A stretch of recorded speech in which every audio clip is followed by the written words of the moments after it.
I mean, Sean, as far as going across the world and shutting up a hometown, what's up, brother? Shutting up a hometown crowd, I think that went about as good as it possibly could. Would you agree?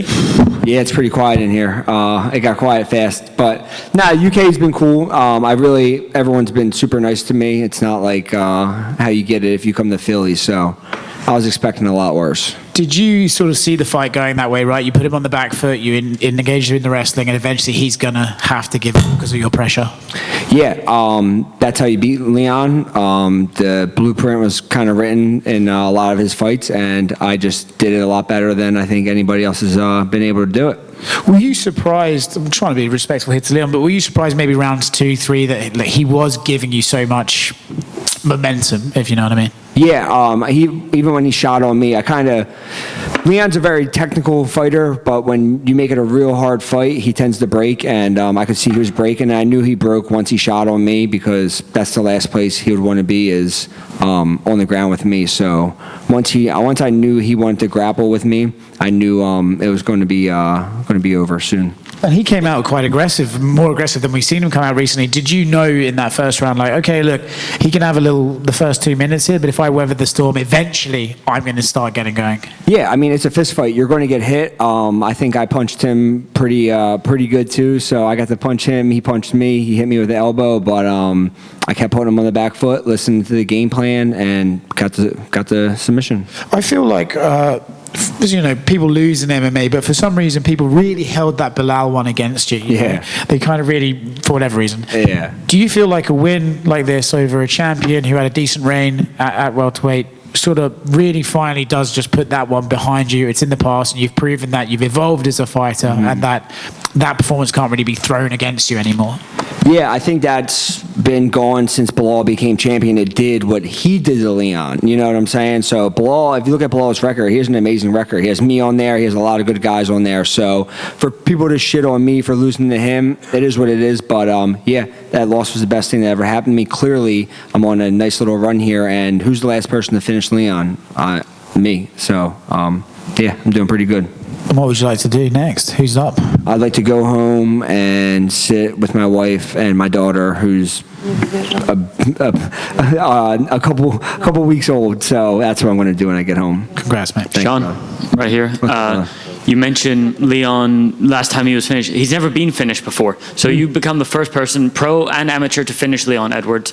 Do you feel that gives you a springboard over Shavkat Rakhmonov for the next title shot after Jack Della Maddalena? I mean, I don't make those calls. The UFC does. But I think if you look at the people I've been beating versus Shavkat, I think I have a pretty good Gilbert Burns and Leon Edwards, my last two versus his last two. I think his were Wonder Boy and Ian Gary. So, I mean, I got a nice little record going, but I just want to keep adding names to my resume, and yeah, we'll see what happens. And you've been a father for a few weeks now. Did you feel any of the dad strength in the cage today? Yeah, I felt that the moment I had my baby girl, a lot of things change for you, and just put stuff into perspective like that. Fighting means a lot to me, but it's not everything. And if I would have lost this fight, I would have went home, and her and her mom would have loved me no matter what. So it made me really be able to go out here and just be free. And you had 18 fights before you became a father, and then this is your first fight as a father. What changed for you, or what changes for you when you go in there? You're fighting for more now, right? Yeah, you're definitely fighting for more. But yeah, like I just said, it lets me just go out there and fight the way I want to fight, knowing that no matter what happens, I get to go home to a family that's going to love me. And I learned that after my Bilal fight, right? I was 15-0. I thought if I lost a fight, no one would care. But I just thought my world would crumble, and everyone moves on. There's fights next weekend. Nobody's really going to care that much. No one cares about us that much. You know, we all think about ourselves way too much, and I've been learning that a lot lately. And last one from me, there's a trend, or mostly last year, but of fighters weighing in as backups to kind of solidify their title shot. Would you be interested in doing that for the Montreal card, just in case, weighing as a backup to solidify your shot if you need to? Well, what's the date of that again? May? Could be a possibility. I don't think it's too far of a flight from Philly. We'll see. Congratulations. Thank you, man. Sean over here. Over here. What's up, brother? Sean, we talked about your jiu-jitsu prior going into this fight. I said you may have the best jiu-jitsu in the division. As a grappler, I really enjoyed the exchanges. Thank you, man. Can we say you have the best jiu-jitsu within the UFC? I don't know. I'm getting up there. If I keep collecting some grappling tournaments outside of fighting and submitting people in the cage, I might get there. I got a lot more submissions to add. There's guys who have a lot more than me, but I think I'm definitely starting to stake a claim. And Bilal tweeted, Sean copied my homework. Was that a plan going into this fight to put on pressure on Leon? Because we have noticed when you give him space, he'll throw the leg kicks and you come into his game. Yeah. Was that a plan a bit? Yeah, I mean, I think I did a lot better than Bilal did. I think Bilal lost a couple of rounds. He had his back taken for an entire round. I think it was, 3-2 when they fought. I dominated Leon every round. No one's ever did it like me. And then I submitted him and made him quit in front of his hometown. You weren't going to... If we were in Philly, you ain't making me quit in front of my hometown. I'll tell you that. I'm going to sleep, son. So just remember that. Honestly, a 10-10 performance. Last one for me. I saw you talking to Jason Herzog at the end. What was going on? He's just a great ref, and I was super happy when I found out that he was my ref. There's a lot of guys who are just getting into the sport, and I was just very happy knowing that I had a true professional ref in my fights. Sean, thank you very much. Thank you, brother. Sean, just over here. Would you say you almost root for Bilal in that title fight with Jack? And would you say revenge is fueling you? Yeah, 100%. I've been rooting for Bilal since he beat me, of course. The better he does, the better it makes my loss look to him, you know. He went out, he beat Leon, and now he's fighting Jack, which Jack's a super tough fight. I was getting ready for Jack for our fight before when I had to pull out, and I know how good Jack is, and Jack can knock anybody out in the world, but you can't bet against Bilal. He finds ways to win, and I think he's going to win that one, and of course I want him to be champion when we fight again, but if for some reason he does lose, I would fight him for a #1 contender.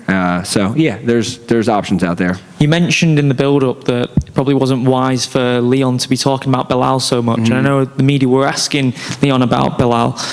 What did you make of it now? Do you feel that Leon may have been overlooking you and more thinking about getting revenge himself? Yeah, I think he was too worried about Bilal. He was too worried about how tall I am. He was too worried about a bunch of other things that didn't matter. And yeah, it showed tonight. He got smoked. So he should have been more focused on this fight. Was he someone that you were watching even when he won the belt against Usman, that you thought you would dominate him back then? I think I can dominate anybody in the division. That's the way you're supposed to think, right? But he was definitely a guy. I was asking for this fight. Before, and then Jack got it, so I was a little upset about that. And then I literally texted my manager the day my daughter was born and said, "Man, I'm so happy I didn't get that fight. I don't think I would be able to leave her." And then 2 days later, we got the fight, and I was leaving. I was shipping off to London. So it's it's crazy the way things work. Do you have any messages to those that have doubted you since that Bilal loss? I mean, I don't give a fuck. You can think whatever you want to think about me. I'm here getting my hand raised, cashing checks, taking my team around the world, and living my life. So, yeah. Congratulations. Thank you, brother. Sean, down here. I know you said that the UK fans have been giving you love earlier during the week, but obviously you being the traveling fighter, they gave you a bit of a raucous reception there. How satisfying was it to silence them? It felt good, but it really wasn't that bad. I was kind of blocking it out anyway. My corner man told me, same thing they always tell me, shut them up, and I did. So yeah, but it could have been a lot worse. They could have been throwing shit at me, like you get done in Philly. A lot of people, when they come up against a former champion, they think, yes, I can be a former champion. But when they actually see them enter the octagon, they might get a little, not starstruck, but you get the point. The point I'm trying to say. Did that moment go through your head? Did you think, holy shit, I'm actually in here with a former champion, and this is the biggest moment of my career? No, he's just a man. People get lucky and they get to the UFC. I know guys in my gym that can beat a lot of the guys in the UFC. So yeah, he's just another man, just like I am, and I think I can beat anybody in the world. And I said it all week. If you have a neck, I can choke you. Leon has a neck. He got choked. And other than him trying to shoot on you, was there anything that he did there that surprised you? No, he hit me with a nice elbow. I blocked his kicks. Yeah, he didn't. Leon likes to be he's like a pretty striker. He likes to have his range and have things go on his terms. And once they start going off his terms, he does dumb shit like shoot on me, and then it goes downhill from there. Cheers, man. Thank you. Thank you, bro. Just one for me, Sean. If you already think about it, what you should do differently in a potential rematch with Belal, like technically? Have you already thought about that?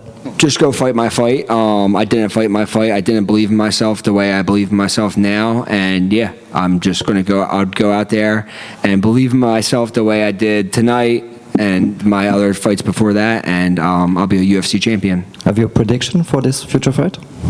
Belal by decision. Sean, right here. Absalon MMA for Karate Bushido. You said in the Jorgen experience that you wasn't present during the Belal fight. Yep. Can you share with us the tools that you used to be present in that fight? Yeah, just being where your feet are, just taking one step at a time, not thinking about the past, not thinking about the future, just being locked in, 25 minutes of focused in what you're doing. And I feel like a lot of us do that. We kind of think about the past. We think about what we have to do tomorrow, next week, next month, instead of just enjoying what we're doing in the present moment and, yeah, living for now. And that's how I've been living my whole life. You're big into visualization. Did that fight go as planned, or did you want to put him out before? Yeah, I really thought he was going to turn his back, give up his neck, and I would choke him with the rear naked. It kind of was going that way, but I visualized getting a choke, and it worked. Even ground and pound, I feel like I was doing some good damage with that. I thought I could have got a stoppage in my mind with that, but a submission came out of it. So yeah, it worked out. Thank you. Congratulations. Thank you, man. Right here, Sean. First of all, congratulations on the victory. Amazing display of jiu-jitsu and grappling.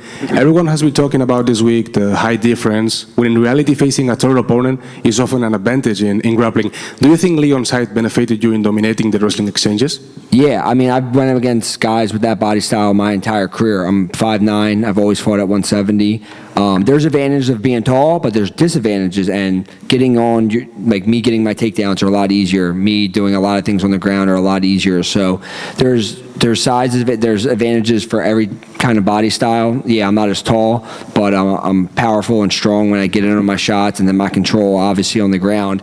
He never got back to his feet, so it's just you have to game plan for the kind of body style you're fighting. And even when we got in there, he looked a lot taller at the weigh-ins. I think he had some platforms on or something, but he wasn't that big in there. So yeah, everyone's the same size when they're laying like this, so it doesn't really matter. We also see how much you have evolved from that loss with Belal. Mm-hmm. What changes do you think we could see in you in a next fight with him? Getting my hand raised. And the last one, Sean, for me, if you could say who are, for you, in your opinion, your top 3 grapplers ever in MMA, who are you? Man, that's a tough one. For me, I would just say my number 1 is George St. Pierre. GSP's my idol. That's who I kind of try to model my career around. Him as a fighter, as a human, as a person. He's just a great role model for the sport. GSP's my number 1. Thank you, Sean. Thank you, brother. Last question right here, guys. Okay, Sean, congrats on your win.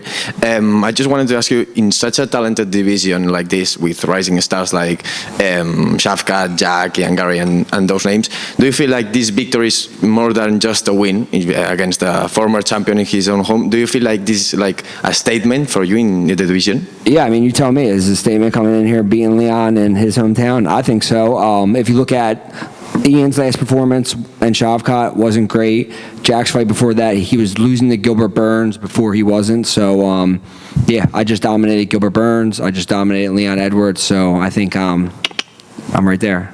Thank you. Thank you. Thanks, guys. Thank you, guys.